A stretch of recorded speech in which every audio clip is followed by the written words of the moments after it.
જય શ્રી કૃષ્ણ। 2026માં નિર્જલા એકાદશી ક્યારે છે, તેનું મહત્ત્વ અને તેનું શુભ મુહૂર્ત અને તેની પૂજાવિધિ વિશેની માહિતી મેળવીશું। નિર્જલા એકાદશી, જેને ભીમ અગિયારસ પણ કહેવામાં આવે છે, જે ભીમ સાથેની પૌરાણિક કથા સાથે જોડાયેલી છે। વર્ષભરમાં આવતી તમામ 24 એકાદશીઓમાં જ્યેષ્ઠ મહિનાના શુક્લ પક્ષમાં આવતી નિર્જળા એકાદશીને સૌથી શ્રેષ્ઠ અને કઠિન માનવામાં આવે છે। આ વ્રત દરમિયાન શ્રદ્ધાળુઓ અન્નનો ત્યાગ કરવાની સાથે પાણીનું એક પણ ટીપું ગ્રહણ કરતા નથી અને આખો દિવસ ભગવાન વિષ્ણુની આરાધના કરે છે।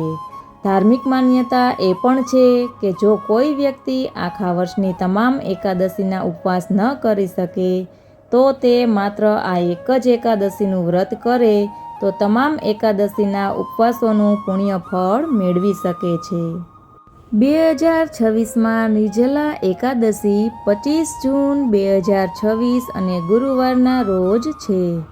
પારણાનો સમય 26 જૂન 2026 શુક્રવાર સવારે 5:25થી સવારે 8:13 વાગ્યા સુધી રહેશે।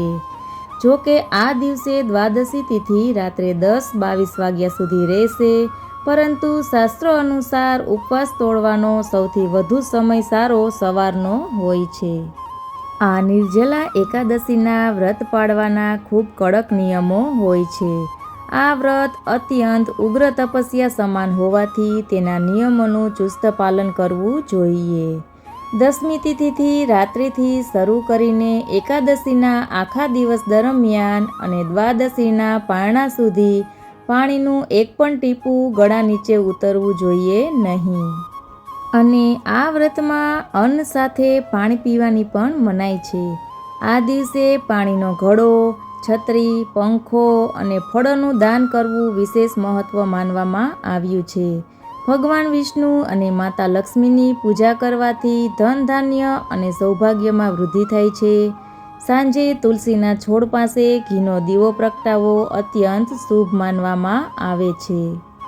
શાસ્ત્ર અનુસાર એવી માન્યતા છે કે જે ભક્ત સાચી શ્રદ્ધાથી આ નિર્જલા એકાદશીનો ઉપવાસ પૂર્ણ કરે છે, તેના જીવનમાં તમામ કષ્ટો નાશ પામે છે અને અંતે મોક્ષની પ્રાપ્તિ થાય છે। હવે આપણે તેની પૂજા વિધિ અને તેમાં જોતી સામગ્રી વિશે જોઈએ। તો તેની પૂજાની સામગ્રી છે: ભગવાન વિષ્ણુની મૂર્તિ અથવા તો ફોટો જોઈએ, પીળા ફૂલ, તુલસીના પાન, પંચામૃત, ફળ, નારિયેળ, સોપારી, ધૂપ, દીવો, ચંદન અને અબીલ ગુલાલ, પીળા વસ્ત્રો, પીળા મીઠાઈનો નૈવેદ્ય અને દાન માટે ઘઉં, ચોખા, વસ્ત્ર અથવા પાણીનો ઘડો લેવો જોઈએ। વહેલી સવારે સ્નાન કરીને પીળા વસ્ત્ર પહેરીને ભગવાન વિષ્ણુ સમક્ષ નિર્જલા ઉપવાસ કરવાનો સંકલ્પ કરવો। પૂજા સ્થાનને સાફ કરી પાટલા પર પીળું વસ્ત્ર પાથરી ભગવાન વિષ્ણુની સ્થાપના કરવી। ભગવાન વિષ્ણુને પંચામૃતથી સ્નાન કરાવો અને ત્યારબાદ શુદ્ધ જળથી અભિષેક કરાવો। ભગવાનને ચંદનનું તિલક કરો, પીળા ફૂલની માળા અર્પણ કરો અને તુલસી દળ ચઢાવો। ફળ, મીઠાઈનો નૈવેદ્ય વગેરે ભોગ ધરાવો। ઓમ નમો ભગવતે વાસુદેવાય મંત્રનો જાપ કરો। દીવો અને ધૂપ પ્રગટાવીને વિષ્ણુજીની આરતી કરો। આ એકાદશીએ ગરીબોને અથવા તો બ્રાહ્મણને અન્ન, ફળ, વસ્ત્રો અને પાણી ભરેલા માટલાનું દાન કરવું ખૂબ જ ઉત્તમ માનવામાં આવે છે। બીજા દિવસે એટલે કે દ્વાદશી તિથિએ સૂર્યોદય પછી બ્રાહ્મણને દાન આપીને અન્ન જળ ગ્રહણ કરીને વ્રતને પૂર્ણ કરવું। તો મિત્રો, બધી એકાદશીઓનું વ્રત ન કરી શકતા હોય તો આ એક નિર્જલા એકાદશીનું વ્રત કરી લેવું જોઈએ, જે બધી એકાદશીઓનું વ્રતનું ફળ આપી શકે છે। અને આ દિવસે એક ખાસ યોગ પણ બનવા જઈ રહ્યો છે।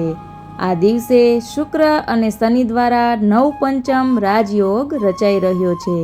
તો આવનારા 25 જૂન 2026ના નિર્જલા એકાદશીનો લાભ આપ સૌ લેશો એવા શુભ આશીષ। ભગવાન શ્રી વિષ્ણુજીની અને માતા લક્ષ્મીજીની અસીમ કૃપા તમારા બધા ઉપર પણ બની રહે. વિડીયોને મિત્રો શેર અવશ્ય કરજો જેથી માહિતી બધા સુધી પહોંચી શકે. ધન્યવાદ.